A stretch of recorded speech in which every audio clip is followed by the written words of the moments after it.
Avec ou sans parure, avec Mehdi Touassi.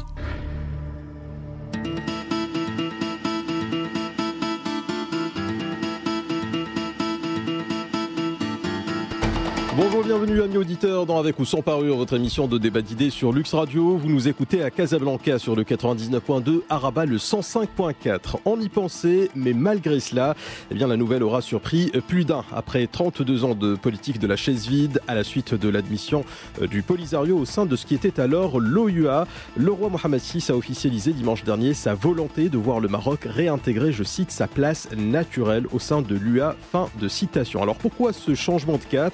Le Maroc fait-il le bon choix en réintégrant l'UA ? Que permettra ce retour du Maroc au sein de cette organisation africaine ? Autant de questions que nous allons débattre aujourd'hui avec nos invités. Maroc-UA, le retour gagnant, point d'interrogation, c'est l'intitulé de ce débat. Et voici les invités qui ont accepté d'y participer. Tout d'abord, Khalid Nasseri, vous êtes membre du bureau politique du Parti du Progrès et du Socialisme. Homme politique et avocat, vous occupez le poste de ministre de la Communication, porte-parole du gouvernement, soit Abbas El Fassi. Vous avez également occupé la fonction de directeur de l'Institut supérieur de l'administration. Enfin, vous êtes un militant des droits humains. Bonjour et merci d'avoir accepté notre invitation, Khalid Nasseri. Bonjour à vous. Également avec nous dans le tour de table, Abdef Bendahan, ancien directeur des affaires africaines au ministère des Affaires étrangères et de la coopération. Vous avez occupé plusieurs postes de responsabilité.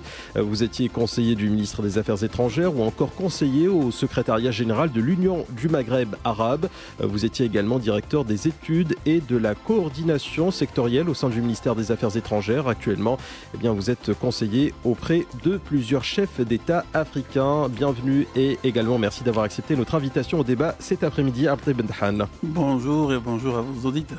Aziz Saïdi également avec nous, ex-directeur exécutif de la Fédération marocaine de l'information, des télécommunications et de l'offshoring, l'APEBI. Vous êtes aussi l'ancien rédacteur en chef adjoint des Inspirations Éco et vous êtes diplômé en ingénierie financière. Bienvenue Aziz Saïdi. Merci et merci à vos auditeurs. C'est moi qui vous remercie. Tout de suite, messieurs, l'édito préparé par la rédaction et on se retrouve bien sûr juste après pour vos réactions. C'est un grand coup de maître qu'est en train de jouer le Maroc au sein de l'Union africaine. À l'occasion du 27e sommet de l'Union africaine, le Maroc a en effet décidé de déclencher la procédure afin de réintégrer l'organisation. Le Maroc avait, pour rappel, décidé de quitter l'Union il y a 32 ans en protestation contre la présence en son sein d'une représentation de la pseudo-RASD, République arabe sahraoui démocratique. Une décision qui avait valu au Maroc beaucoup de critiques, l'accusant de pratiquer une politique de la chaise vide. Un vide qui d'ailleurs n'a pas tardé à être comblé par les adversaires du Maroc dans le dossier du Sahara. La lettre du roi Mohamed VI, qui demande l'intégration du Maroc dans l'Union africaine, relève, je cite, que le royaume entend retrouver sa place naturelle au sein de sa famille institutionnelle. Et alors que beaucoup voyaient dans la demande du Maroc de réintégrer l'Union africaine une défaite politique, il est fort à croire que non, bien au contraire. Par son retour, le Maroc entend, je cite la lettre du souverain, écarter les manipulations, le financement des séparatismes et faire en sorte que cesse en Afrique l'entretien des conflits d'un autre âge. Le retour du Maroc au sein de l'Union africaine, 32 ans après en être sorti, est certes un grand événement, mais il y en a au moins un autre aussi important. 24 heures après le message adressé par le roi Mohamed VI au président en exercice de l'Union africaine, 28 États africains ont déposé une motion de censure appelant au gel et à la suspension de la RASD. C'est le président gabonais Ali Bongo qui a lu le texte de la motion. C'est du moins un retour en force pour le Maroc sur la scène africaine. Mais il est à noter par ailleurs que si aujourd'hui ce sont la majorité des pays composant l'Union africaine qui demandent l'exclusion de la RASD, il faudra attendre le soutien de quelques autres États, car il y a besoin du soutien des 2/3 des États membres. Pourquoi le Maroc a-t-il quitté l'Union africaine et pourquoi y retourne-t-il ? Pourquoi maintenant ? Quelles sont les chances que pour les 2/3 des États membres de l'Union africaine votent pour l'exclusion de la RASD ? Alger a-t-elle une carte à jouer pour empêcher que cela arrive ? Et si cela ne venait pas à se concrétiser, comment le Maroc pourrait-il envisager une cohabitation avec la RASD ? C'est le débat que nous ouvrons tout de suite avec nos invités dans Avec ou sans parure. Avec ou sans parure. Le débat est ouvert. Khalid Nasseri, membre du bureau politique du Parti du Progrès et du Socialisme, le PPS. Réaction à l'édito. Excellent édito. Rapprochez-vous juste un petit peu du micro, parlez bien au centre. Voilà. L'édito fait le point dans d'excellentes conditions. Il a présenté les tenants et aboutissants et j'y souscris tout à fait. Maintenant, je voudrais ajouter en ce qui me concerne que nous sommes en train d'assister à un événement majeur dans l'histoire africaine et dans l'histoire des relations.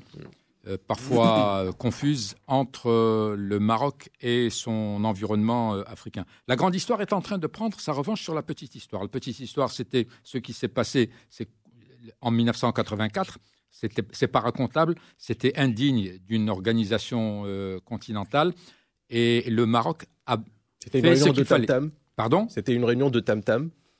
Non, ça fait partie d'un vocabulaire désuet déjà. Ouais. Oui, Ouais. mais je me souviens Ce sont des effectivement, réunions le roi tam-tam. Hassan II avait parlé en ces termes, mais il faut voir le contexte. Ouais. C'est-à-dire qu'aujourd'hui, ça ne viendrait à l'esprit d'aucun chef d'État de parler en ces termes, mais il faut voir le contexte de 1984 qui était absolument calamiteux.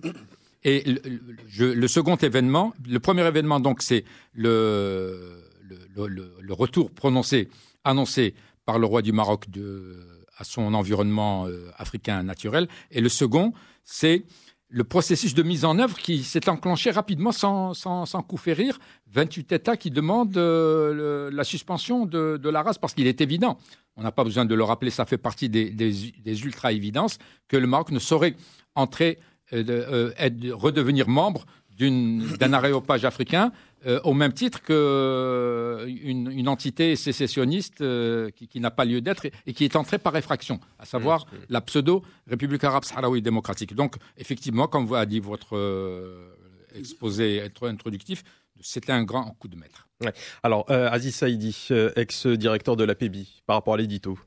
Je pense que l'édito résume assez succinctement les deux grandes nouvelles qu'on a eues la semaine dernière, et je pense qu'il rappelle aussi le fait, dans quelles conditions le Maroc est sorti de l'OUA, notamment donc, avec l'entrée de la pseudo-race à l'Agora africaine.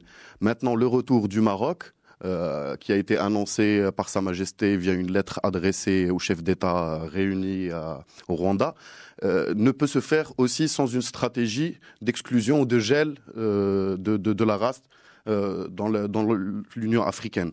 Donc, C'est-à-dire que le Maroc ne siégera pas autour de la même table que la RAST. En tout cas, sans retour. Cela est inconcevable. Ouais. En tout cas, sans retour a été clairement énoncé comme une manière de suspendre la race de l'Union africaine. C'est-à-dire combattre de l'intérieur et pouvoir faire voter des motions. Si on exclut la race, c'est qu'on ne sera plus dans l'obligation de combattre, puisque les choses sont déjà... Non, justement, la possibilité, le fait de redevenir membre à part entière nous donnera la possibilité de déposer une motion à voter pour suspendre la race. Il nous faut les 2 tiers, c'est ça?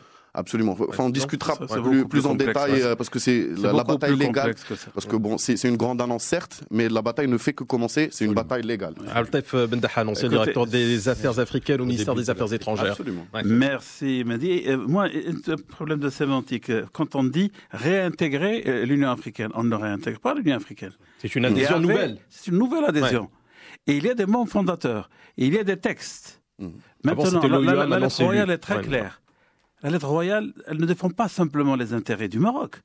La lettre royale défend les intérêts suprêmes de l'Union africaine. Et c'était très très fin. Regardez certains passages où Sa Majesté dit en y étant adhérents, nous allons défendre, nous allons apporter, nous avons déjà fait. Et c'est vrai.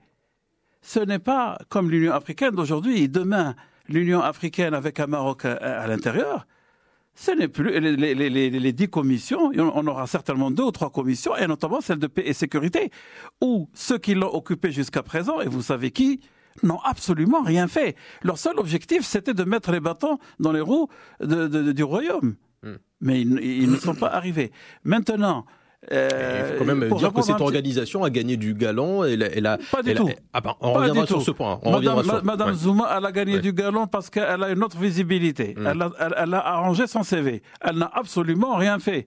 Regardez, moi, ce qui m'intéresse en Afrique, c'est le développement et c'est les foyers de guerre. Tous les foyers de guerre. Oui, mais aucune intervention. Non, mais l'UA aujourd'hui, quand même, un interlocuteur privilégié au niveau international, en matière, par exemple, de maintien de la paix, de la prévention des conflits, de développement, non, etc. Pas du tout. Non, pas du tout. Vous n'êtes pas d'accord? Pas du tout. Bien au contraire. On les consulte même pas. Centrafrique. Est-ce que les Français ont consulté l'Union africaine? Jamais. Au Gabon, pas au Gabon, en Côte d'Ivoire, au Burkina Faso, et j'en passe. Je peux vous mettre la carte de l'Afrique devant vous, mais jamais. Jamais ils ne sont même pas consultés. Et chacun avait son agenda dans cette Union africaine. Et c'est vrai que l'arrivée du Royaume du Maroc, avec ses hauts cadres, avec ses ambassadeurs, ça va changer. Ils le savent. Et tous, ils le savent. Et ils en sont conscients. Maintenant, je vous dis une chose très importante. Sa Majesté le Roi n'a pas seulement défendu les intérêts du Royaume du Maroc. Il a aussi défendu les intérêts de l'Union africaine. Il veut une Union africaine forte, qui soit écoutée et respectée dans tous les concerts. Mais pas avec un État qui n'existe que sur Internet. Et je me rappelle du terme de la dernière émission avec Sénat Serré qui avait parlé de Bing Bang. Ça, c'est le Bing Bang. Ça, c'est un vrai Bing Bang. Et je voudrais bien savoir que pensent les autres pays. Et je voudrais bien savoir ce que pensent l'Europe et l'Amérique de cette hauteur de vue. Qu'est-ce qu'ils veulent exactement, eux aussi? Ouais. Alors, on reviendra sur cela. Khalid Nasseri, membre du bureau politique du PPS, à quoi finalement ont servi ces 32 années d'absence du Maroc de l'Union africaine? Eh bien, c'était une parenthèse catastrophique. C'est une perte de temps? Pardon? Est-ce que c'était une perte de temps? Non, c'était pas une perte de temps. Écoutez, il est absolument important, à mon avis, de clarifier les choses concernant ce qui s'est passé en 1984. Ce n'est pas parce qu'aujourd'hui, nous retapons à la porte de l'Union africaine, qui est notre environnement naturel, qu'en 1984, c'était une erreur. En 1984, ce n'était pas une erreur. En 1984, nous n'avions pas d'autre choix que de claquer la porte parce que nous avons assisté à une véritable forfaiture qui a été accomplie par le secrétariat général de l'OUA à l'époque, et notamment le secrétaire général Edem Kodjo.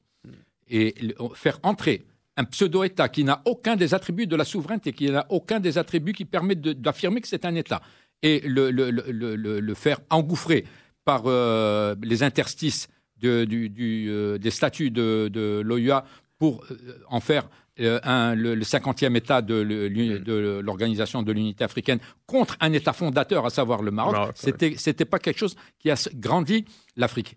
Donc, pour me résumer, je dirais qu'en 1984, nous avons eu raison de claquer la porte, de nous en aller. En 2016, nous avons raison de taper pour entrer. Et pourquoi pas en 2016? Pourquoi pas 2015, 2014, 2017? Il faut préparer. Il faut préparer les conditions. Et là, les conditions sont là? Oui. L'implication de Sa Majesté dans le continent africain, il n'a pas cessé d'être affirmé haut et fort pendant ces dernières années.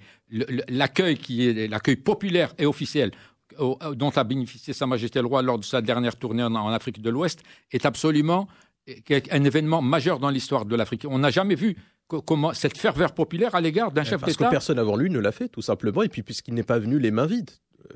Pas seulement. Parlons clairement, parlons franchement. Non, on ne peut pas ramener... Alors, non, mais je vais vous laisser réagir. On ne peut pas ramener l'histoire de l'Afrique, l'histoire des relations du Maroc avec l'Afrique uniquement à des considérations sonnantes et trébuchantes. Il y a une dimension culturelle et politique et civilisationnelle majeure qui est prouvée par le fait qu'on demande l'intervention du Maroc pour la sécurité spirituelle du monde africain. C'est pas n'importe qui peut faire ça. Ça, il faut être un grand pays. Il y a les relations culturelles et les relations, je dirais, quasiment familiales entre le monde africain et le monde marocain. Abdeltef Bendahan, vous voulez réagir? Ancien directeur des Affaires étrangères au ministère des Affaires étrangères et Affaires africaines. Je ne veux pas qu'on tronque l'histoire. Attention, le roi Hassan II a fait beaucoup pour l'Afrique. Non, mais de tourner comme le fait aujourd'hui actuellement le roi Mohammed VI. On n'en a jamais vu dans l'histoire du Maroc. Chacun a eu son temps. Non. Le roi Hassan II a fait beaucoup pour les indépendances. Tous les pays lusophones, c'est grâce au Maroc. Ils avaient leur bureau ici. L'Afrique du Sud. Monsieur Mandela est venu ici, il a pris les armes, il a eu des armes du roi Hassan II, et puis il a eu de l'argent. Non, chacun a son temps, et chacun a agi dans une conjoncture bien particulière. Maintenant, pourquoi maintenant?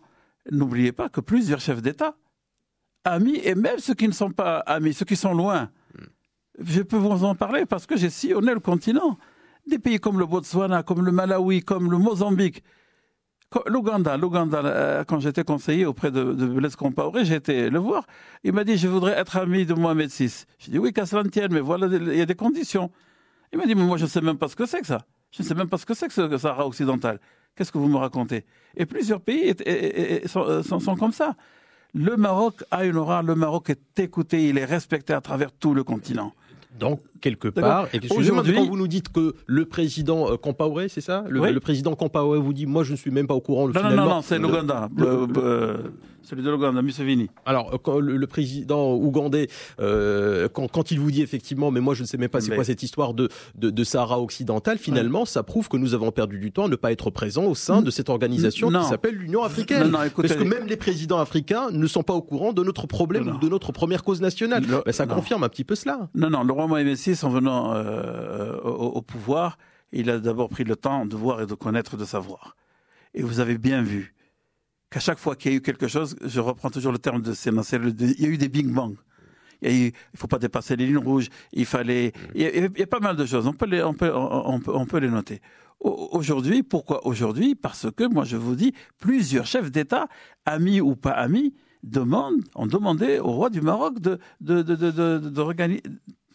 d'adhérer à la famille, au cercle de la famille africaine, d'adhérer. Oui. Et il y a eu des communiqués.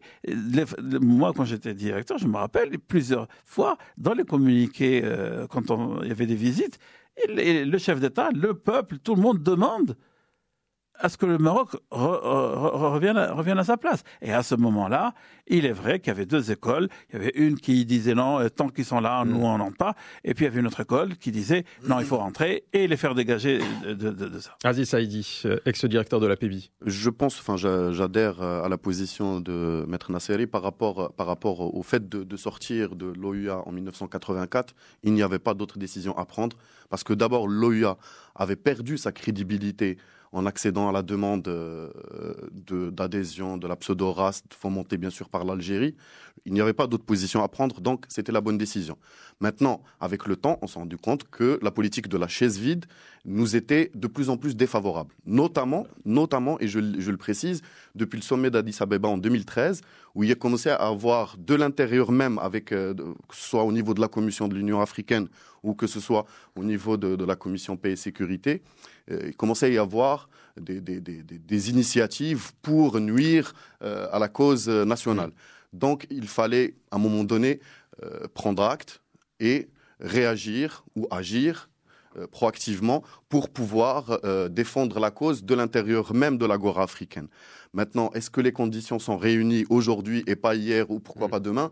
Je pense que lors de notre dernier débat qui était dédié à l'Afrique anglophone que l'on a tenu ici même, il devenait évident que le Maroc, ces dernières années, avait glané une place de leader, notamment à travers le leadership royal au niveau de l'Afrique de l'Ouest, au niveau de l'Afrique centrale, et qu'on demandait à ce qu'il y ait des mouvements envers l'autre Afrique, que ce soit lusophone ou l'Afrique de l'Est, l'Afrique anglophone, ce qui a été fait. Et je dois dire avec une rapidité assez importante. D'ailleurs, la Libye qui présidait au débat qu'on a eu ici, c'était la visite du président Kagame, qui est bien sûr hôte de la session qui vient de se passer au Rwanda. Donc, c'était une manière de préparer cette offensive. Et je pense qu'aujourd'hui, c'est une bonne décision, c'est une très bonne décision, mais si elle est corrélée avec une stratégie claire et définie pour pouvoir demander la suspension de la pseudo-race de l'Union africaine. C'est-à-dire que si on ne le fait pas, finalement, ça sera un coup d'épée dans l'eau? Absolument, parce que, comme le répétait Maître Nasseri, il n'est pas question qu'on siège concomitamment avec la pseudo-race, parce que ça serait lui donner une légitimité qu'elle n'a pas.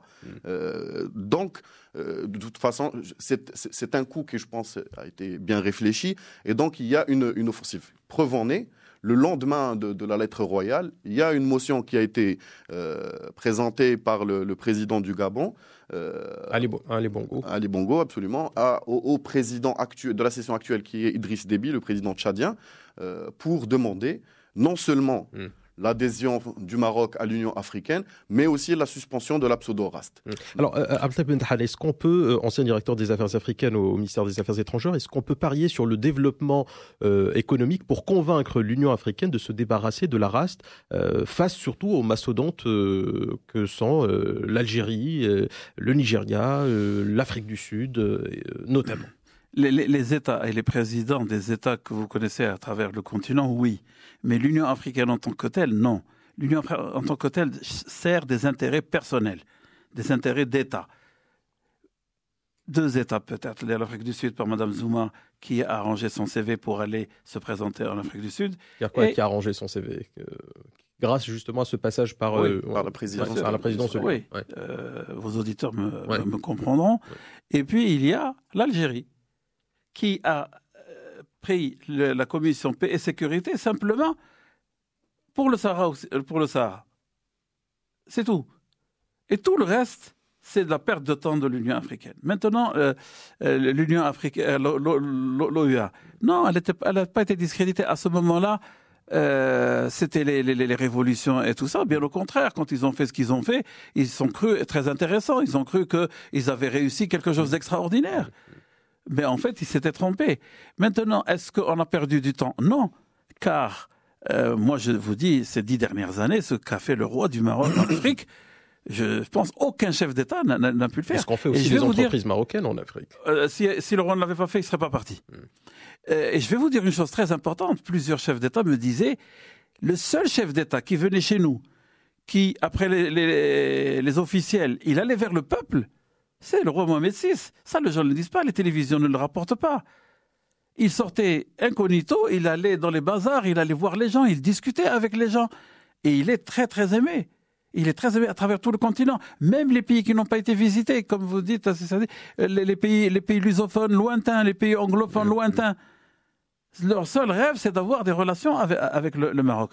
Effectivement, notre diplomatie n'a pas les moyens de s'installer dans toutes ces capitales, mais il y a eu pendant quand même ces dernières années, il y a eu une avancée extrêmement importante. Khalid Nasseri, membre du bureau politique du PPS, vous voulez réagir? Toujours dans la même logique, je voudrais m'arrêter rapidement pour essayer de comprendre qu'est-ce qui explique l'état des lieux actuel que nous cherchons à transformer. C'est qu'il faut garder en mémoire le fait que le Maroc, pendant les années 80, avait affronté deux catégories d'adversaires, qui apparemment, c'était le même adversaire, mais lorsqu'on affine l'analyse, on constate que le Maroc a affronté ce que j'appellerais les militants de la cause anti-marocaine, pour des raisons idéologiques et des raisons liées totalement à la guerre froide et peut-être d'autres raisons moins avouables. Et il y avait, parallèlement à eux, le ventre mou, qui a suivi par défaut, qui n'était pas nécessairement acquis aux thèses algériennes et aux thèses des pays adversaires du Maroc, mais qui, dans le contexte du milieu des années 80, n'avait trouvé d'autres attitudes que de se positionner ainsi. Aujourd'hui, cette réalité a totalement changé. Les deux catégories sont en train de se résorber et un environnement. Il y a quand même un retour en force de la Russie. Je veux dire, il y a un positionnement aussi, même par rapport au continent africain. Oui, mais ce n'est pas un retour. La Russie ne reprend pas. Bien sûr, aux années la Russie actuelle. Oui, bien évidemment, mais quand même, aujourd'hui, Poutine essaie de redonner la grandeur. Vous avez raison. À cette avec Russie. un tout petit bémol, c'est que la Russie aujourd'hui n'a pas pris l'intégralité de la place idéologique et politique de l'ex-URSS.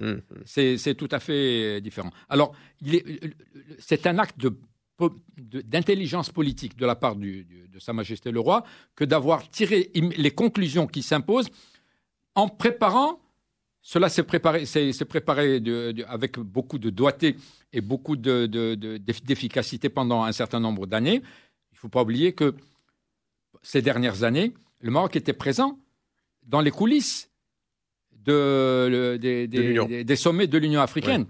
Des représentants officiels du Maroc ont toujours été là-bas et ont profité de la réunion régulière de l'aréopage africain pour transmettre la conception du Maroc et pour écouter le feedback des pays africains qui n'ont pas cessé de dire, écoutez, vous nous parlez, vous avez un rôle à jouer, vous ne pouvez pas l'amplifier comme il convient tout en restant en dehors de l'Union africaine. Donc c'est une réalité, ce n'est pas un discours de circonstance que de dire que le Maroc est en train de répondre positivement à l'appel qui lui est lancé par un certain nombre de pays africains. Maintenant, le Maroc a non seulement à répondre aux pays africains qui lui demandent amicalement de revenir réoccuper sa place, mais le Maroc a tout intérêt à se retrouver naturellement dans cet environnement qui est le sien. Altaf Bendahal voulait réagir juste après Aziz Saïdi. Oui, moi je voudrais à deux choses. Il est vrai que dans les coulisses, à chaque fois, il y avait un ministre délégué, il y avait des cadres, il y avait l'agence, etc. dans les coulisses. Il nous faisait de très beaux sourires. Mais dès qu'ils étaient à l'intérieur, ils nous oubliaient. Moi, complètement. Mais alors là, complètement. Et là, j'ai eu l'expérience d'être à l'intérieur. Et en étant à l'intérieur, les chefs d'État qui me connaissaient très bien ne voyaient pas en moi le conseiller d'un président africain. Ils voyaient en moi le sujet de Sa Majesté. Et un des chefs d'État avait dit un jour à son ministre des Affaires étrangères, il l'appelle et lui dit, écoute, il y a un sujet de Sa Majesté ici, tu as intérêt à ajouter un paragraphe sur le Sahara. Et de surcroît, il me demande à moi d'aller lui écrire le paragraphe. Cela veut dire, quand on est absent, on ne pense pas à nous. On ne nous voit pas. Maintenant, moi, il y a une donnée, c'est pendant ces 4 ou 5 jours qui ont passé ces réunions, j'ai vu des interventions de grandes puissances, mais elles sont restées bouche cousue. Il y a même le porte-parole du Quai d'Orsay qui a dit que lui, la France respecte les processus qui se trouvent aux Nations Unies. Je voudrais bien connaître leur position. De la Russie, de la France, de la Grande-Bretagne, de l'Espagne, tous ces pays qui se mêlent de ce dossier depuis des années. Aziz Saïdi, ex-directeur de l'APBI. Moi, je voudrais juste revenir à votre question qui était basée sur le fait, est-ce que le Maroc, grâce à sa puissance économique, peut convaincre finalement l'Union africaine de se débarrasser du Polisario. Voilà. Moi, je pense que, on ne peut pas le cacher, cette affaire, elle sous-tend une rivalité entre Rabat et Alger, qui est maintenant actée et qui dure depuis des années. Sauf que l'Afrique du Sud, quand même, est le premier opérateur économique en Afrique, suivi bien sûr du Maroc. Et puis, l'Afrique du Sud vient en aide à Alger. Je veux que vous sachiez, en ce qui concerne l'Afrique du Sud, il y a une affaire personnelle. Comment expliquez-vous qu'avant Zuma, Mandela vante les qualités du Maroc qui les a aidés et il y a des vidéos qui circulent. Moi, je peux vous passer la vidéo lorsque le premier jour de l'indépendance, leur indépendance à eux, comment il a remercié le docteur Khatib. Il faut pas attendez, j'ai pas terminé. Il faut pas oublier ça. L'affaire de l'Afrique du Sud est une affaire personnelle de M. Zuma. Aziz Saïdi. Pas les Sud-Africains. Aziz Saïdi de l'APBI. Je pense que c'est vrai que l'hostilité de l'Afrique du Sud n'est pas de même nature que celle de l'Algérie. De toute façon, les donnes géostratégiques sont là pour le prouver. Mais on ne peut qu'admettre qu'il y a un axe Alger, Abuja, Pretoria qui quelque part nous fait face dans ce dossier. Maintenant, pour revenir à la question que vous aviez posée, justement, je pense qu'il y a les aspects économiques, culturels et l'aspect de leadership. Tous ces aspects-là font que, en ce moment, le Maroc a l'avantage sur l'Algérie. Parce que l'Algérie, quand elle va voir un chef d'État ou un pays du ventre mou pour le faire pencher vers sa position, qu'est-ce qu'elle a à offrir? Si ce n'est le fait de soudoyer quelques ministres. C'est tout. Le Maroc a à offrir un modèle de développement sud-sud. Il a à offrir un modèle de tempérance religieuse. Il a à offrir une proximité culturelle et il a surtout à offrir un leadership qui est incarné par Sa Majesté à travers ses tournées. Ce qui n'est malheureusement pas le cas pour l'Algérie en ce moment. Donc c'est clair qu'il y a un momentum, il y a une fenêtre historique qui est là et qui a été saisie à bon escient pour pouvoir faire pencher la balance vers la cause nationale. Et d'ailleurs, on se rend compte que des pays qui avaient soutenu commencent à retirer leur reconnaissance de la pseudo-race. Là, aujourd'hui, quand même, on a 18 des 54 pays de l'UA qui reconnaissent encore absolument, le Polisario. Mais à contrario, on a déjà une majorité simple. Mais c'est très fragile. C'est mieux qu'avant. C'est très fragile. Qu'est-ce que vous allez me dire? Le Kenya reconnaît la race. Ou bien l'Ouganda. Qu'est-ce qui cause? Il y a un seul pays. S'il vous plaît, retenez ça.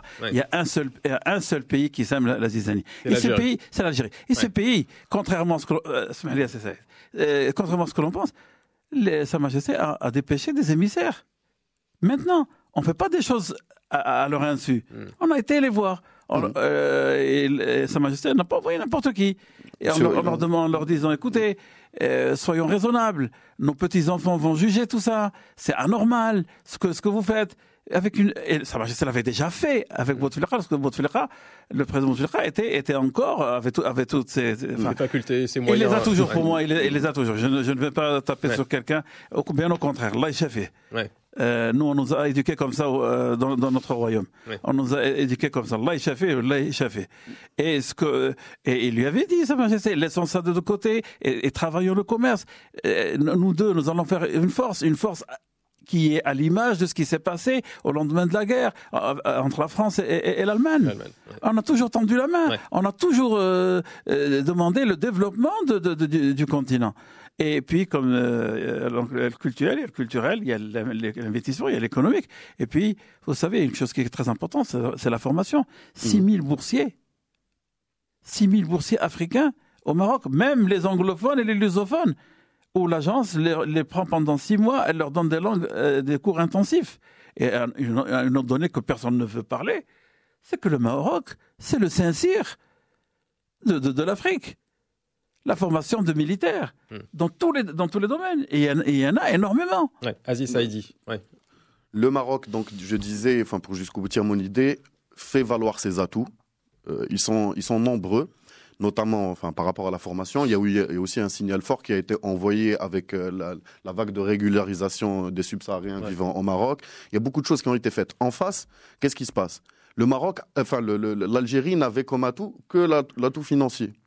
Le problème, c'est qu'avec la chute des prix du pétrole et les problèmes économiques que traverse l'Algérie n'a plus les moyens de soutenir la même politique que naguère.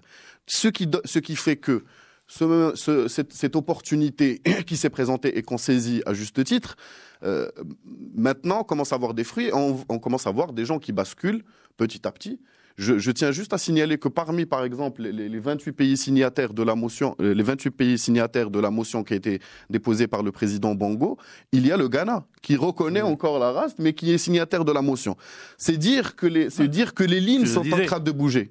C'est dire que si on est maintenant à 28, et on y viendra peut-être. La bataille continue parce qu'il faudra avoir les 2 tiers, c'est-à-dire 36. Il y a d'autres pays qui ne sont pas signataires et qui jouent aux équilibristes entre le Maroc et l'Algérie. Des pays arabes et frères, genre la Tunisie, l'Égypte, d'autres pays comme la Mauritanie, comme le Cameroun.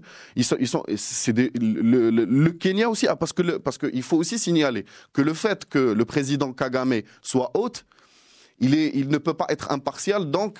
Peut-être que le Rwanda n'a pas signé cette motion et qu'il le fera dans les mois à venir parce qu'il ne sera plus hôte de la prochaine session. Il y a aussi le président tchadien Déby, qui est en tant que président de la session, ne peut pas être impartial. Donc, c'est dire que les lignes sont en train de bouger, que c'est pas fait, certes, mais qu'il y a beaucoup de pays encore qui peuvent rejoindre les 28 signataires et qu'on peut espérer que d'ici janvier et la prochaine session, on aura les 36 signatures qui pourront déboucher sur la suspension de la race et donc le retour naturel du Maroc à sa place parmi les instances africaines. Non, le vote de tiers n'implique pas. Attention, c'est beaucoup plus complexe que ça. Absolument. C'est très important. Il faut que les auditeurs comprennent que c'est parce qu'il y a 2 tiers que les autres vont partir demain. Non, ils partiront pas. Vous nous expliquerez pourquoi et comment. L'évaluation, pour être complète, devrait prendre en considération également ce qui se passe dans l'autre versant, à savoir des pays qui n'ont pas reconnu la RAST, qui sont des pays amis du Maroc et qui, en l'occurrence, ne se trouvent pas parmi les signataires. Je pense par exemple à l'Égypte, elle n'est pas signataire, et à la Tunisie, elle n'est pas signataire. Ça veut dire que nous avons encore une marge, une réserve importante qui va dépasser de loin les 28 États qui se sont exprimés d'ores et déjà pour la suspension de la race. Ce sont les pays qui ont parfaitement compris que le début de tout le processus ne peut être entamé qu'à partir du moment où la race est suspendue. Maintenant, je voudrais ajouter un mot concernant la valeur ajoutée du Maroc pour les pays africains. Je crois qu'il est important de souligner que la dimension directement économique et utilitaire, pour importante qu'elle soit, n'est pas décisive en la matière. Parce que nous avons, si on entre dans ce type de compétition, l'Algérie peut marquer des points. Or, elle n'en a absolument pas les moyens parce qu'il y a une légitimité de l'intervention qui lui fait défaut. Alors que le Maroc peut mettre cela à contribution. Et cela m'amène à constater que la dimension directement culturelle et politique est fondamentale. Le Maroc apparaît comme un pays porteur d'un projet de développement et d'un modèle de développement qui peut faire tache d'huile pour les pays africains. Et c'est un pays qui est particulièrement entreprenant pour l'Afrique.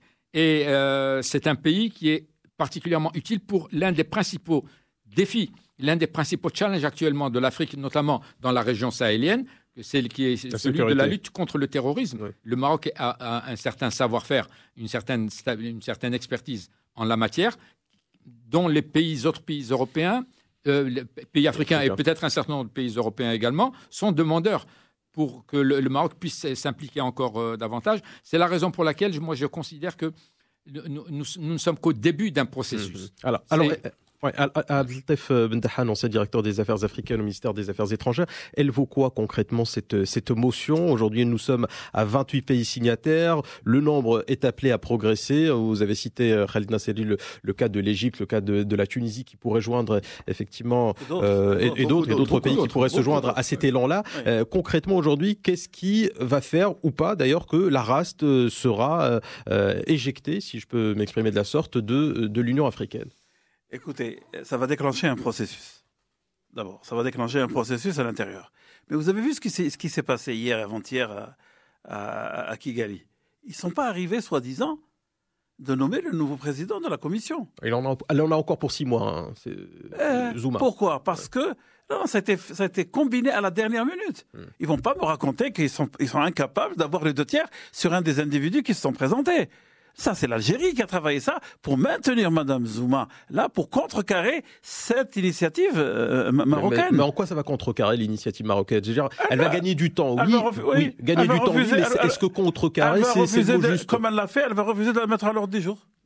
Elle détient les verrous institutionnels et statutaires. Oui, mais pas ad vitam aeternam. Attendez, j'ai pas terminé. Elle gagne du temps, mais elle ne contrecarre... Quand elle gagne du temps, qui la manipule? Qui manipule tout ça? C'est l'Algérie. Pourquoi? Et vous allez le voir. La Mamra va se présenter. Et donc? Et le verrouillage continuera. Ouais. Alors, pour vous, voilà pourquoi la diplomatie marocaine doit être... Écoutez, Sa Majesté a donné des coups extraordinaires. La seule chose que je demande, c'est que en bas, ça suive et que ça soit continu. Pas simplement pendant 2 ou 3 jours et puis après on dort. Non, que ça soit continu. Aziz Saïdi de l'APBIL, ex-directeur de l'APBI, pour vous, c'est un processus. Le fait que la présidente actuelle de l'Union africaine reste encore en place pour, on va dire, à peu près 6 mois, est-ce que ça doit nous inquiéter par rapport justement à cet élan qui est le nôtre de réintégrer l'Union africaine, de chasser quelque part aussi le Polisario de cette organisation panafricaine? Je pense qu'il faut remettre. Finalement, on gagne du temps. Hein, je ne sais pas. Moi, je pose certes, mais il faut remettre en perspective cette question parce que il faut revenir à l'acte constitutif de l'Union africaine qui ne mentionne pas de possibilité d'exclusion. Ça, il ne faut pas l'oublier. Ça veut dire qu'il n'y a pas de voie légale automatique pour une exclusion. Et ça veut dire que cette fameuse motion, elle se base quelque part sur l'article 7 de l'acte constitutif de la charte qui dit que l'Assemblée est souveraine et qu'elle peut mettre n'importe quel point à l'ordre du jour et que s'il y a les 2 tiers qui votent pour, cette motion passe. Il y avait 2 conditions. Il faut d'abord que le Maroc y soit pour qu'il dépose sa motion. Et il faut que cette motion peut être déposée par les amis du Maroc. Un pays du Maroc, oui. Certes, bah oui. certes. Oui. Par les amis également, c'est aussi valable. Voilà. Oui. C'est pas une condition sine qua non, le fait que le Maroc dépose lui-même. Ouais. Mais c'est beaucoup mieux que ce soit le Maroc qui le fasse. Mais aussi, justement, qu'il n'y ait pas de blocage institutionnel au niveau de la Commission. C'est la gestion de cette période transitoire. Absolument. Entre le fait de demander à entrer à l'Union africaine, le fait de créer la dynamique des 28 pays qui est appelé à prendre de l'ampleur, et la période où le Maroc sera membre, que son adhésion soit actée. Ça ne se fait pas comme ça. C'est un processus complexe. Nous sommes encore au début de ce processus. C'est vrai que c'est un processus très complexe et que, si j'ose utiliser un langage guerrier, c'est la bataille ne fait que commencer. Ouais. La bataille ne fait que commencer et c'est une bataille légale, institutionnelle, dans laquelle il faudra utiliser un certain nombre d'armes et user de toute l'influence qu'aura le Maroc à l'intérieur de l'Union africaine pour pouvoir arriver à ses fins. Et certes, la motion acte de fait l'adhésion du Maroc parce qu'il y a la majorité simple et que en janvier prochain, on peut augurer que le Maroc siégera à l'Union africaine. On peut le parier. On peut augurer que le Polisario n'y sera plus. Non. Ça, par contre, c'est quelque chose. C'est une bataille à plus long terme parce que c'est une bataille. Parce que il faut voir quel article on va utiliser. Parce qu'il y a un article qui dit que, on peut exclure ceux qui sont arrivés, les pays qui ont connu des coups d'État anticonstitutionnels. Ou alors, ils sont simplement gelés. Coup d'État simplement gelés. Non, mais là, il y a une grande, ces chefs d'État, ils vont se rendre compte que ce mouvement, ou je ne sais pas comment vous allez l'appeler, de Polisario, il n'a pas de territoire. Absolument. Il n'a pas d'État. Comme avait dit un chef d'État un jour, en interpellant leur président, soi-disant président, il lui dit: Monsieur, écoutez, je voudrais bien, vous êtes État membre de l'Union africaine, je voudrais vous appeler par téléphone, quel est votre indicatif? Il lui a dit 00216, c'est ça, l'Algérie. Ou de... Je me souviens pas. Je ne leur téléphone pas souvent, c'est pour ça. Et donc, il lui dit ça c'est l'Algérie pour moi, quand j'avais appelé mon collègue algérien. Et donc la motion de suspension de la RAST partira du principe, si vous voulez, qu'un territoire ne peut être représenté par deux délégations. Non, mais ils n'ont pas de territoire. Ils n'ont pas de territoire. Il faut que les chefs d'État déposent ça. Maintenant, il y a une motion. Maintenant, il y a une motion. Pour eux, leur territoire, la configuration actuelle, c'est que la RAST est un État qui ne repose sur aucun des attributs de la constitution d'un État. Il n'a ni territoire, ni population, ni administration. Il revendique un territoire. Il peut revendiquer tout jusqu'à la fin des temps, ça c'est pas un problème. Des mouvements séparatistes, il y en a dans tous les pays du monde. Et puis attention, on oublie que le Sahara, que ces provinces du Sahara, ils ne sont pas représentés simplement par le Polisario. Il y a d'autres gens, il faut parler d'eux aussi. Il faut leur donner la parole.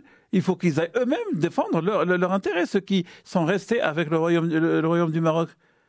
Vous voyez, maintenant, la question, je crois, qui va se poser, est-ce que le Maroc va rentrer en même temps que le Polisario est à l'intérieur et on va essayer de les faire sortir de l'intérieur? C'est ce que je pensais, moi, avant. Et je me suis dit, si je vais là-bas, je ne les laisserai pas parler, etc.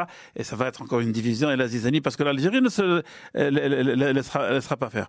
Aujourd'hui, il faut que la présidente de la Commission accepte de mettre à l'ordre du jour en janvier la demande de certains... Des 28 États. Des 28 États, ou plus. Ils vont lui donner. Elle ne veut pas le faire. Mais on va voir. S'il y a des forces... Exactement, il faut s'attendre. Ça va se jouer à ce niveau-là. C'est pour ça que je disais tout à l'heure, il faut rester avec une dynamique forte tous les jours, jusqu'en janvier à Addis Abeba, auprès des pays amis et auprès aussi de l'organisation de l'Union africaine. Pourquoi je ne veux pas leur parler? Bien sûr, je vais leur parler.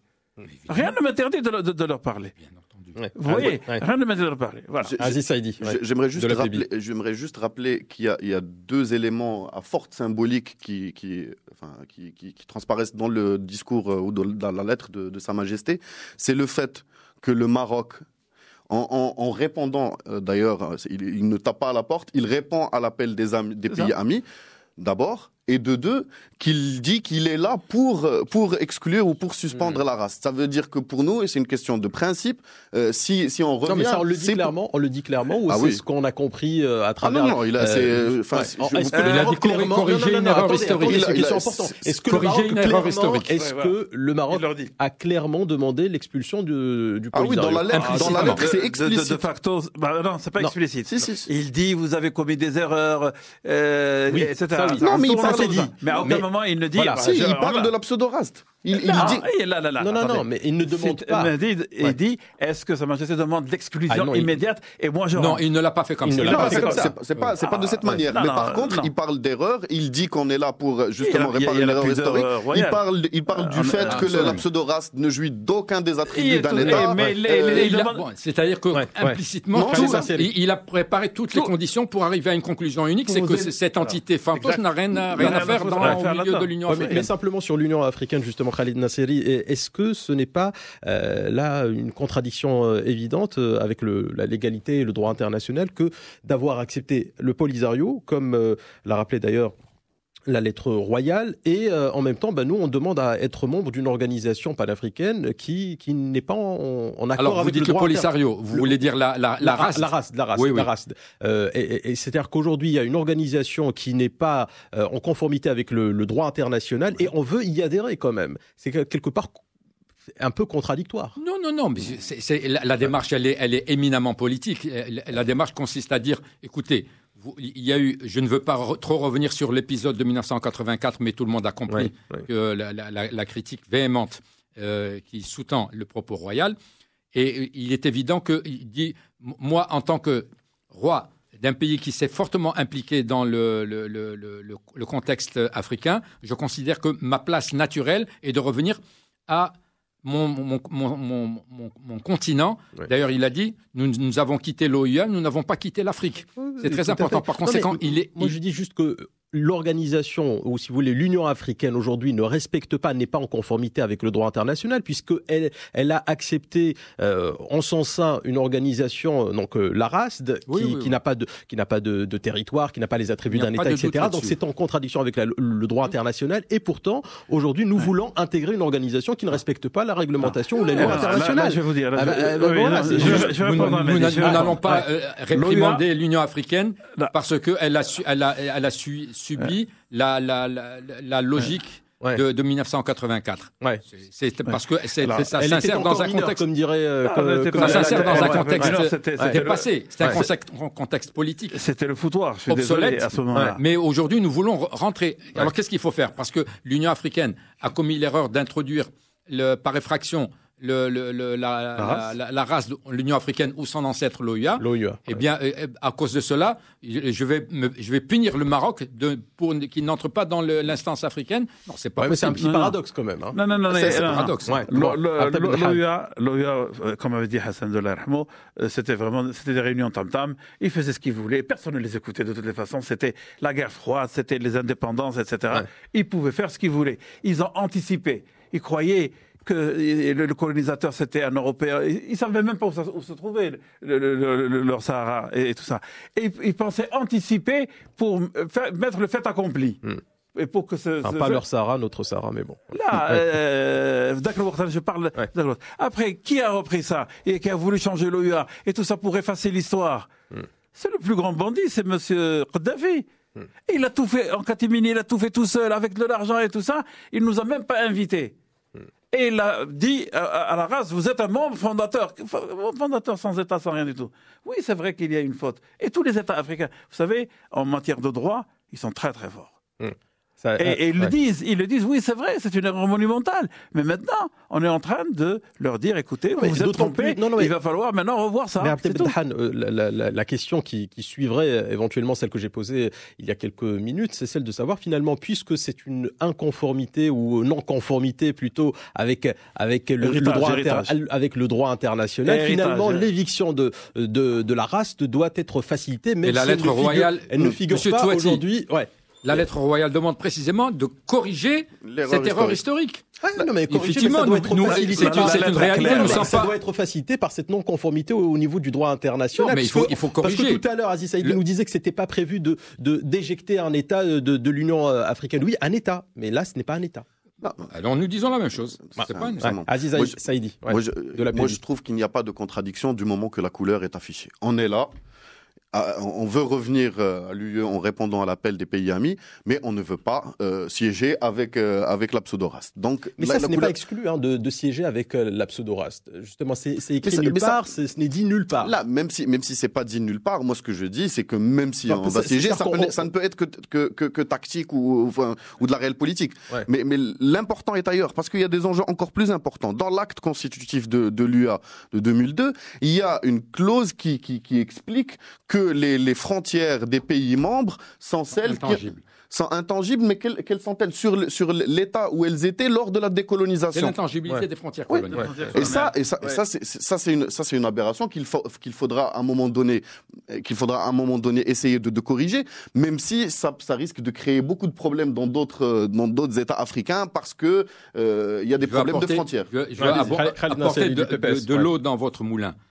En 1962, lors de la création de l'Organisation de l'Unité africaine à Addis Abeba, le Maroc était un pays fondateur. Bien sûr. Et parmi les principes sur lesquels s'est fondée la charte de l'OIA à l'époque, c'est ce principe que vous évoquez maintenant, qui est celui de l'intangibilité des frontières coloniales, auquel l'Algérie s'accrochait mordicus, pour des raisons bien évidentes. Mais il y avait quelques pays... On a ratifié, mais on a émis des réserves sur ça. Bravo. Merci de le signaler. Précisément, 2 pays ont émis des réserves au moment de la signature de la charte de l'OIA sur le principe de l'intangibilité des frontières coloniales, la Somalie et le Royaume du Maroc. Le Royaume du Maroc dit « Moi, je ne peux pas accepter ce principe en l'état parce que je continue à revendiquer le parachèvement de mon intégrité territoriale. Moi, je suis une spécificité dans le contexte africain qui est la suivante. Vous autres, la plupart des pays africains ont subi un seul colonisateur et au moment de récupérer leur indépendance, ils ont récupéré leur indépendance et leur intégrité territoriale d'un seul tenant le même jour. Le Maroc a récupéré par petits morceaux.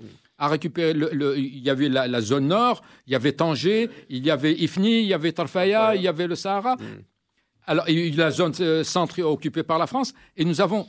Vous vous êtes appuyé sur cela, vous les adversaires du Maroc, pour dire que le Maroc est un pays expansionniste et impérialiste. Or, ce n'est pas vrai. Je récupère mon intégrité territoriale et le Sahara est un élément essentiel historiquement, humainement, géographiquement, géopolitiquement du Royaume du Maroc. Alors, je revendique la récupération de ce morceau du territoire qui a été amputé par le colonialisme qui nous a tous dominés. Altaf Bentahan, ancien directeur des affaires africaines au ministère des Affaires étrangères. Alors, cette nouvelle position du Maroc va sans doute faire réagir à nos adversaires politiques. À quelle réaction est-ce qu'on peut s'attendre à présent de la part de l'Algérie notamment et puis les autres pays, même si pour vous, c'est l'Algérie qui compte et non pas l'Afrique du Sud et le Nigeria, puisque pour vous, ce sont des problèmes bien différents. Même le Nigeria, je l'exclus. Le Nigeria, vous allez voir dans un proche avenir, ça va changer.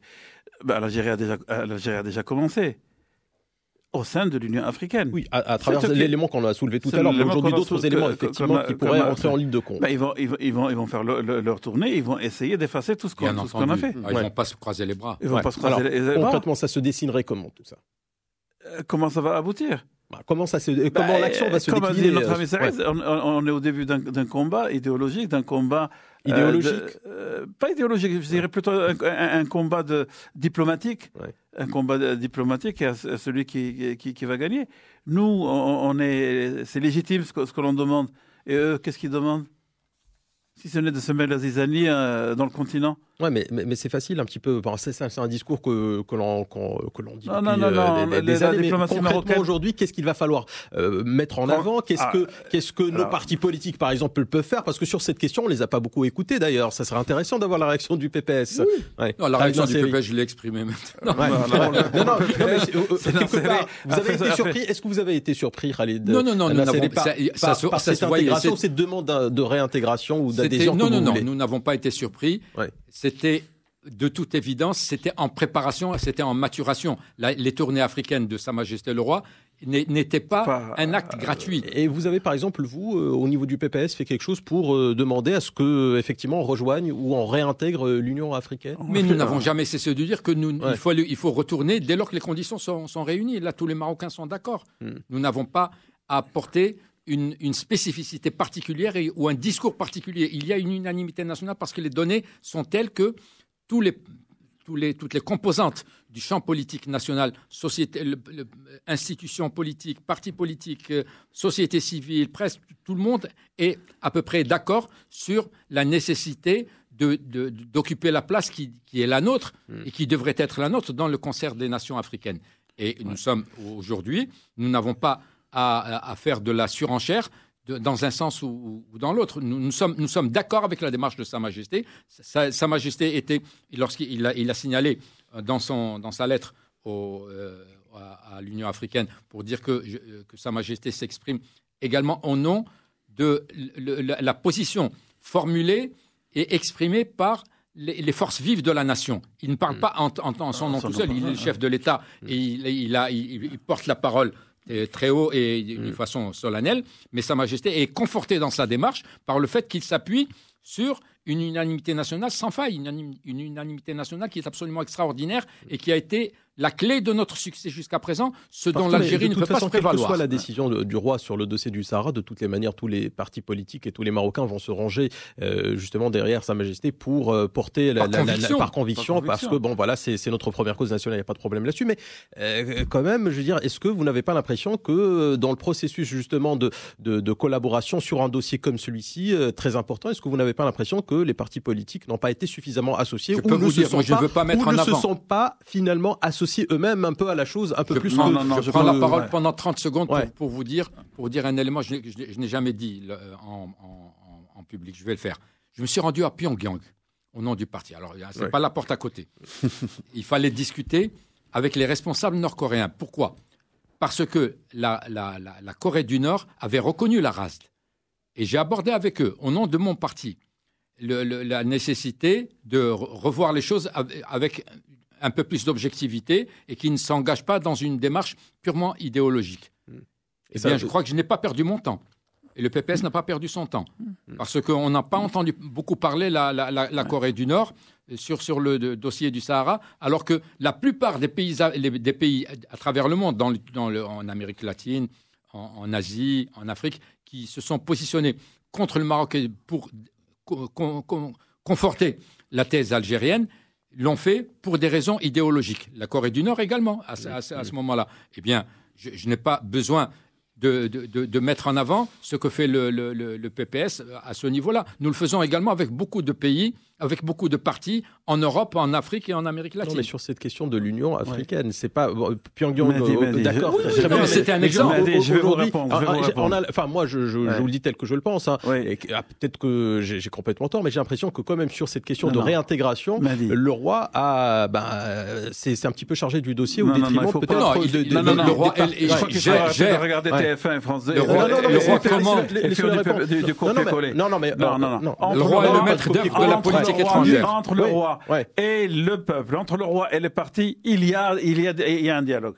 Regardez sur l'affaire de la Suède, on a bien vu quand même que les partis étaient au centre, on avait besoin d'eux, on les a envoyés, on a même mis Mounibo au niveau de cette commission, de cette. Mais les contacts avec les partis de gauche, est-ce qu'on n'avait pas besoin aujourd'hui de mettre aussi en avant nos partis politiques ? Les partis maintenant se réunissent, maintenant ils le savent, vous pouvez être sûr et certain. Non mais tout le monde est d'accord, c'est la forme, c'est pas le fond du problème. Non.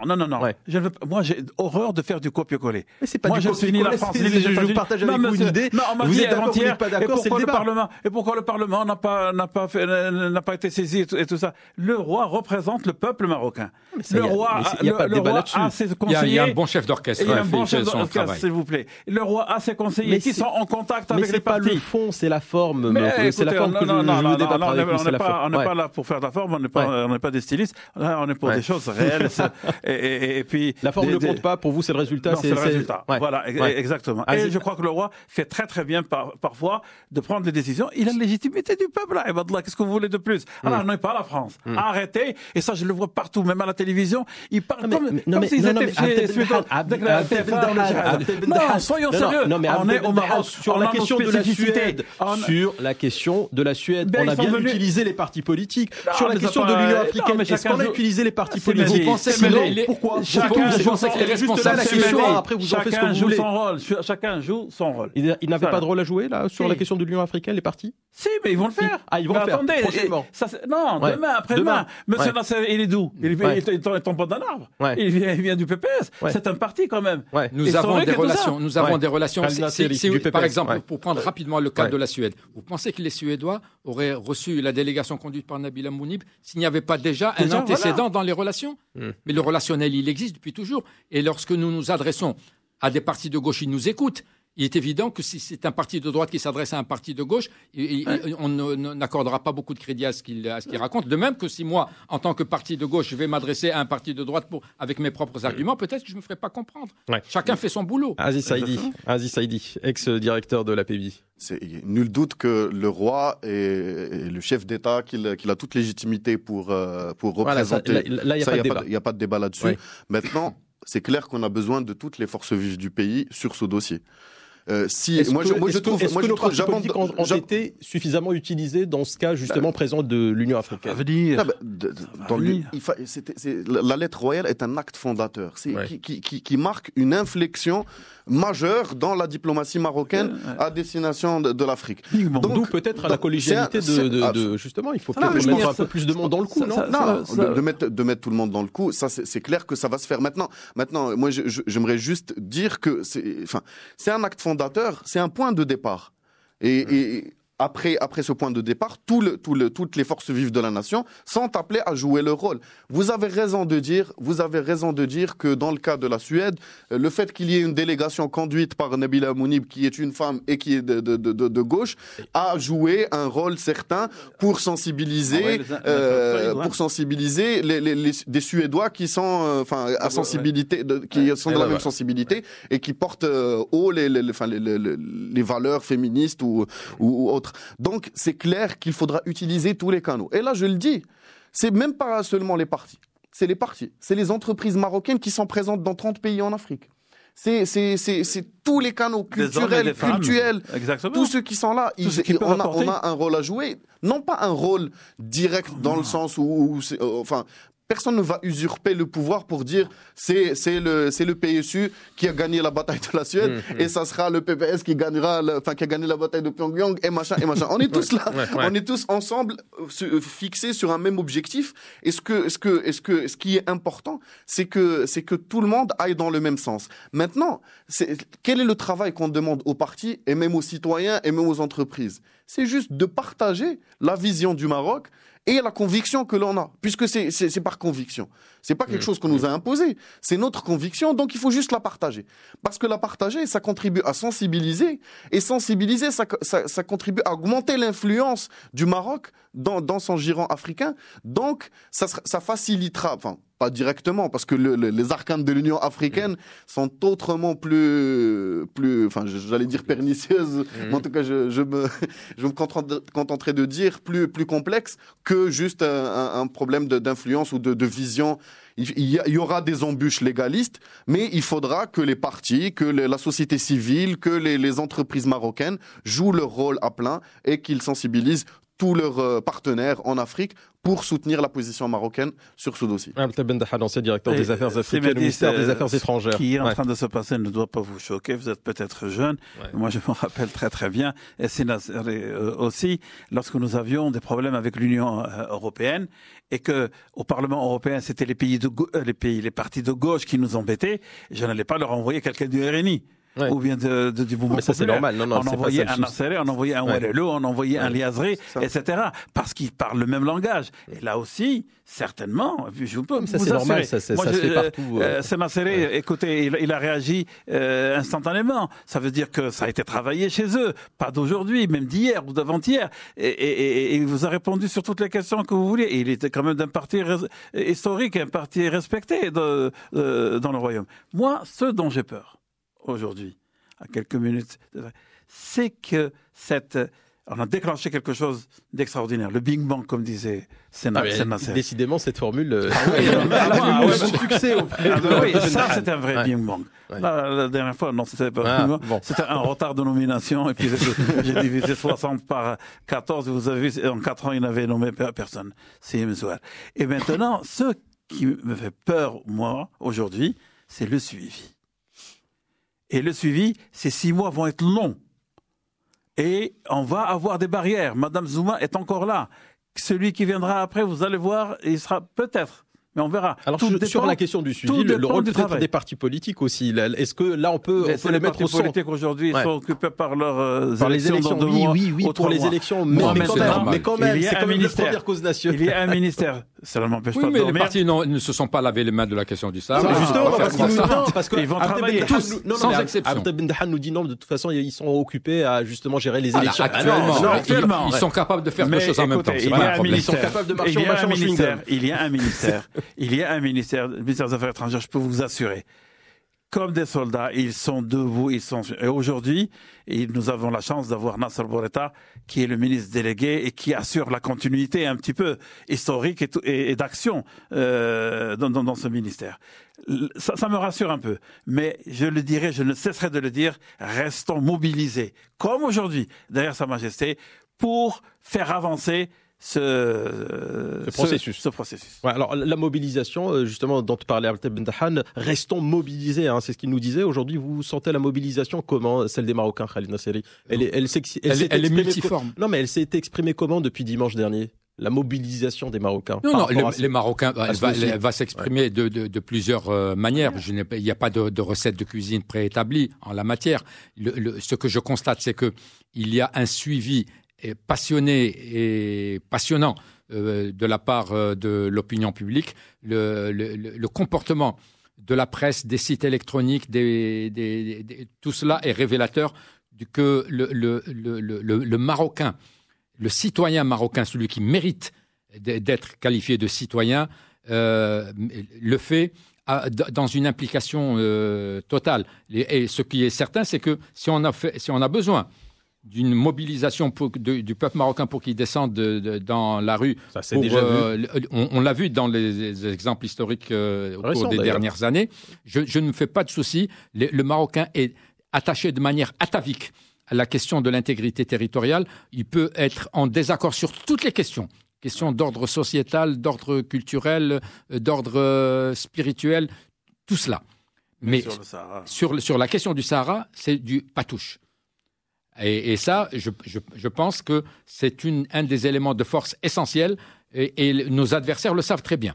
Ils savent très bien que lorsque Sa Majesté le Roi s'exprime, il s'exprime au nom de l'unanimité nationale. Ils savent que lorsque le gouvernement s'exprime, quel que soit le gouvernement, quelle que soit sa couleur, il le fait au nom de l'unanimité nationale. Que lorsque les partis politiques s'expriment, ils ne sont pas en train de faire de la surenchère les uns par rapport aux autres, mais c'est une conviction profonde en l'occurrence. Et je ne me fais pas de soucis de ce côté-là. Abdel Ben Dahan, oui. C'est parti, l'idée est partie. Ah, l'idée est partie. Bon, dommage. Peut-être que vous allez la retrouver. Ça, c'est peut-être l'âge. Hein si, Saïdi de la PV. Moi, j'aimerais juste dire que cette mobilisation, bon, elle doit pas être. Je pense pas que le fait de faire sortir les Marocains dans les rues ait beaucoup d'influence sur l'Union africaine. Par contre, non, je dis si c'était nécessaire, mais en l'occurrence, ce n'est pas nécessaire. Ça joue. La dernière fois, Ben Ki-moon, quand il a vu laissez-le finir, et je reviens vers vous. Excusez-moi de vous avoir interrompu. Il n'y a pas de problème. Par rapport aux Nations Unies, ça peut avoir une utilité parce que ça montre une mobilisation. Par rapport à l'Union africaine, franchement, c'est ma conviction, ça n'a pas grand intérêt. Pour moi, la mobilisation, c'est de continuer à faire des affaires, c'est de continuer à former des ulama, c'est de continuer à recevoir des étudiants, c'est de continuer à recevoir des militaires. Recevoir des militaires aussi. Non, il faut le dire. Absolument. On le fait et on le fait très bien. C'est de continuer surtout à être les grands spécialistes de sécurité que l'on est devenu avec une reconnaissance internationale en la matière. C'est de continuer à jouer notre rôle dans les conflits du continent. C'est de continuer justement à être comme le Maroc et comme les Marocains sont, des Africains qui veulent le bien de l'Afrique. Maintenant, ça c'est la mobilisation de la société civile, de tout ça. Mais il y a aussi, mais je suis désolé de revenir sur l'aspect légaliste et sur l'aspect diplomatique, mais c'est là où ça va se jouer. La vraie bataille, elle est dans les arcanes de l'UA. À travers justement le fait de faire passer cette motion, mais elle est aussi dans les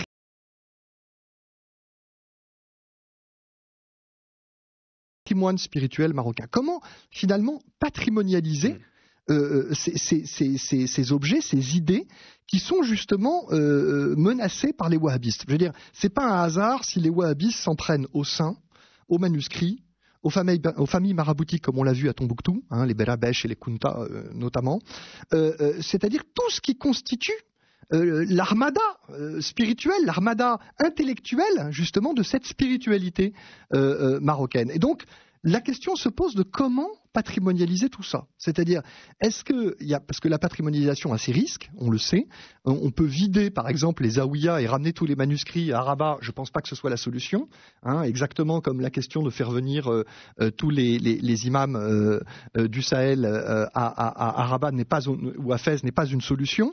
Donc comment arriver à patrimonialiser toutes ces idées, tous ces objets, tout cet héritage sans le centraliser, sans le risque de la centralisation, de l'homogénéisation, etc. Donc ça va être, je pense, un des grands défis majeurs du Maroc, c'est-à-dire mettre en place une diplomatie spirituelle, donc quelque part une unité aussi spirituelle dans son message, tout en gardant cette diversité qui fait la force et qui a toujours fait la force du Maroc. Moulay Abdellah Cherif Ouazani, président de la Fondation Bouledriss pour les études théologiques et historiques. Si vous étiez aux commandes, si vous étiez à un poste de décision aujourd'hui, vous feriez quoi pour développer dans notre pays davantage cette spiritualité ou cette diplomatie spirituelle, pardon?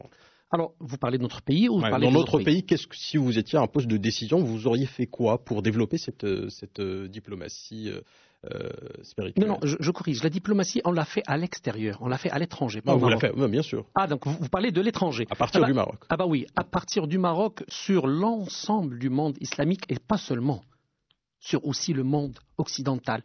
Justement, j'allais venir justement. Vous savez que nous vivons tous sur un seul village. Et ce qui est mauvais pour eux est mauvais pour nous. Ce qui est bien pour nous est bien pour eux. Aujourd'hui, nous voulons vivre en paix. Nous voulons vivre en harmonie. Nous voulons vivre en sécurité. Et il faut qu'on commence d'abord par chez nous.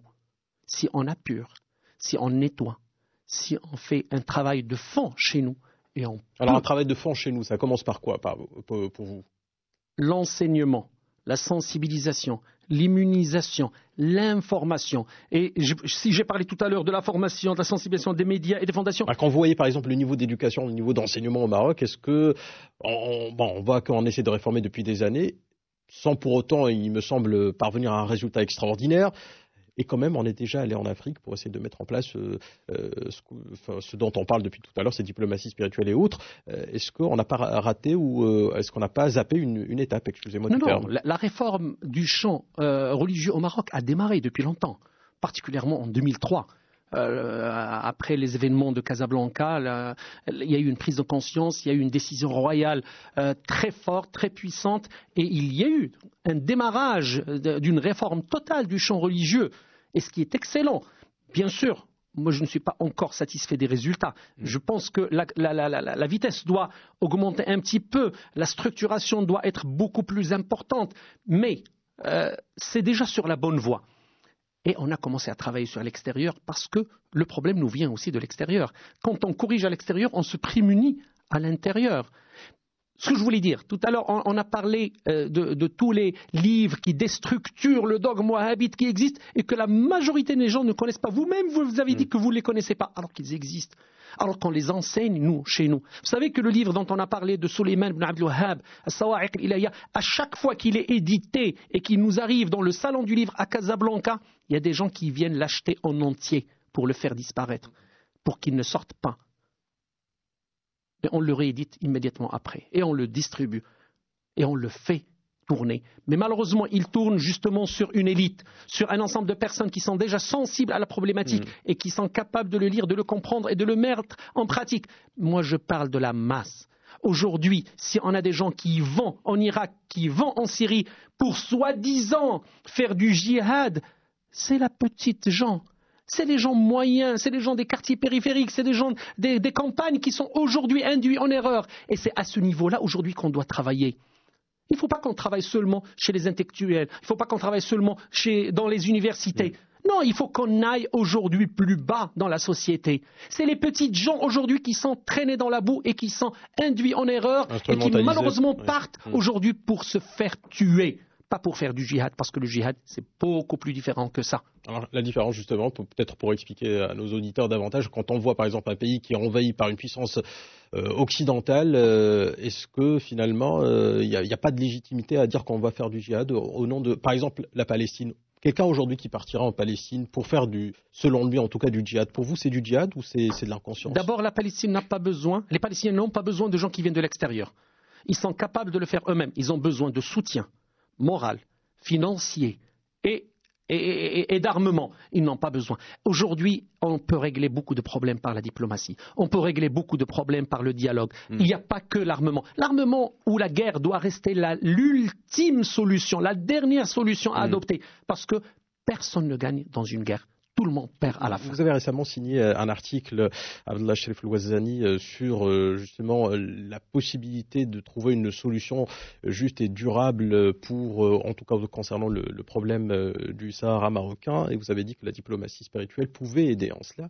Est-ce que vous pouvez nous expliquer un petit peu votre approche? Comment est-ce que la diplomatie spirituelle peut aider à la résolution de ce problème? Bien sûr, parce que le problème au Sahara marocain est un problème politique. Ce n'est pas un problème religieux. Moi, je vais très souvent au Sahara. La semaine prochaine, je serai à Lyoun pour une conférence. Oui. J'y vais. Les gens du Sahara sont des gens qui sont très imprégnés par leur marocanité. Mais il y a quelques brebis galeuses qui sont à l'extérieur, qui ont été induites en erreur et qui sont achetées par d'autres forces qui veulent nuire justement à cette intégrité territoriale du Maroc. Aujourd'hui, si on arrive à convaincre la masse, l'ensemble, la majorité... Pourquoi la masse n'est pas acquise ? Non, elle n'est pas acquise. Je vous dis honnêtement, au notre Sahara marocain, la masse n'est pas acquise. Il y a une politique qui n'est pas correcte qui est menée là-bas. Il y a des dérapages. Alors, c'est-à-dire quoi une politique qui n'est pas correcte qui est menée là-bas? Il y a des dérapages sécuritaires, il y a des dérapages au niveau de l'approche sociale, il y a des problèmes. Moi, quand je vais au Sahara, je discute avec des familles, des gens que je connais bien, qui m'estiment bien, que j'estime, que je respecte. Ils sont profondément marocains, mais ils ne sont pas convaincus, ils ne sont pas, je dirais, je cherche le terme, ils n'aiment pas ce qui se fait aujourd'hui là-bas. Il y a beaucoup de dérapages de la part de responsables, qu'ils soient politiques ou sécuritaires.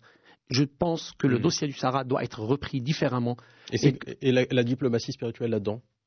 Oui, parce que ça renforce cette appartenance au pays. Le religieux peut prendre le dessus sur le social et sur le politique. Mais jusqu'à quel niveau, ça je ne peux pas le garantir. Ouais.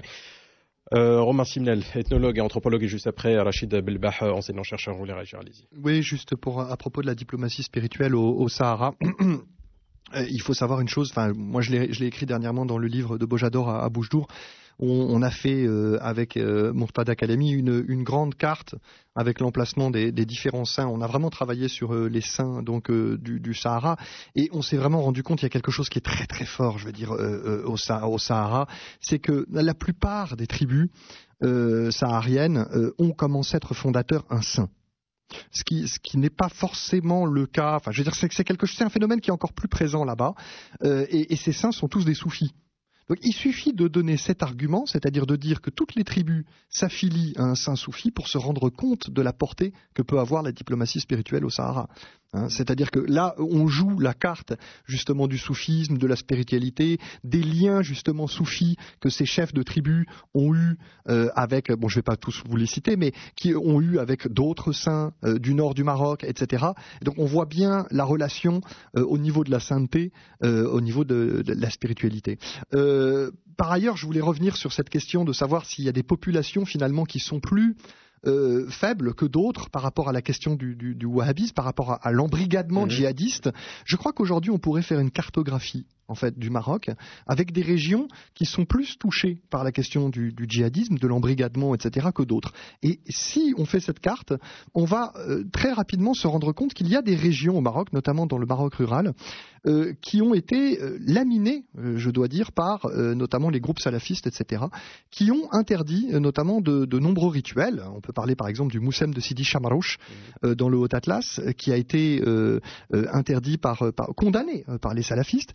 D'autres régions, au contraire, comme par exemple celle du Souss, qui ont été préservées de ça pour des raisons diverses, et où le wahhabisme et le salafisme a eu moins d'emprise dans ces régions. Donc on voit qu'il y a des régions qui sont vidées, j'allais dire, de leur contenu religieux local, au travers des moussem, des marouf, des rituels, etc. Et d'autres régions qui sont encore très forts au niveau de cette tradition. Moi, je pense que malgré tout, encore une fois, cette présence des traditions populaires liées au soufisme, etc., donne une certaine force, en tout cas à la population locale. La présence de zawiya, la présence de saints, de rituels, de moussem, etc., donne une certaine, oui, je pense, force par rapport à la question wahhabiste, par rapport à différentes régions qui elles, ont perdu ces traditions. Rachid Belbah, enseignant-chercheur à l'Institut des études africaines de Rabat, toujours par rapport à cette question du Sahara et cette diplomatie spirituelle, comment est-ce qu'on peut établir un lien efficace pour trouver une réponse finale à ce problème que l'on traîne depuis maintenant des décennies? J'aurais beaucoup de difficultés à vous répondre, mais je ne sais pas. Disons, est-ce qu'il y a un rapport direct entre diplomatie spirituelle et le problème du Sahara? Je le vois nulle part. Il a été établi en tout cas par justement Abdel Flouazani dans un article. Oui, donc, moi c'est pour ça que j'ai posé la question. Nulle part, à moins de penser qu'en fait, et c'est là où ça pourrait être intéressant, à moins de penser qu'en fait la population à Tindouf, qui sont des Marocains, il ne faut pas oublier, c'est des Marocains qui ont opté pour une autre approche et vouloir l'indépendance. Mais la population à Tindouf, oui, ça on sait, il y a des Mauritaniens, il y a des Algériens. Moi je parle de la majorité, c'est des Marocains, il ne faut pas oublier ça, c'est des Marocains. Alors, l'idée, ce qu'on a remarqué depuis au moins 2006, c'est qu'il y a eu un phénomène de radicalisation à l'intérieur de la population de Tindouf.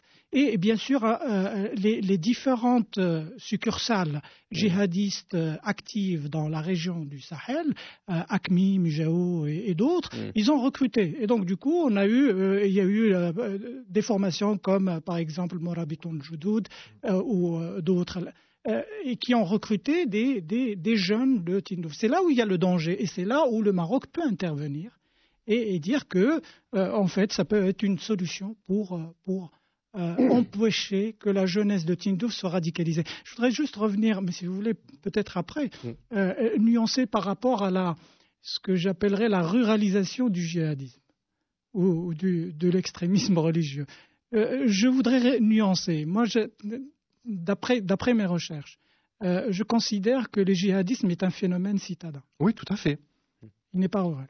Il est citadin. Bien sûr, il y a des prolongements il y a peut-être des facilités d'accès dans le rural qu'on ne retrouve pas dans l'urbain. Et surtout, il y a la ruralisation de la cité, la ruralisation de la ville qui a fait qu'aujourd'hui, c'est beaucoup plus facile. Alors, il ne faut pas oublier que, bien sûr, ce ne sont plus les mosquées dans le sens matériel qui recrutent, mais il y a la mosquée virtuelle.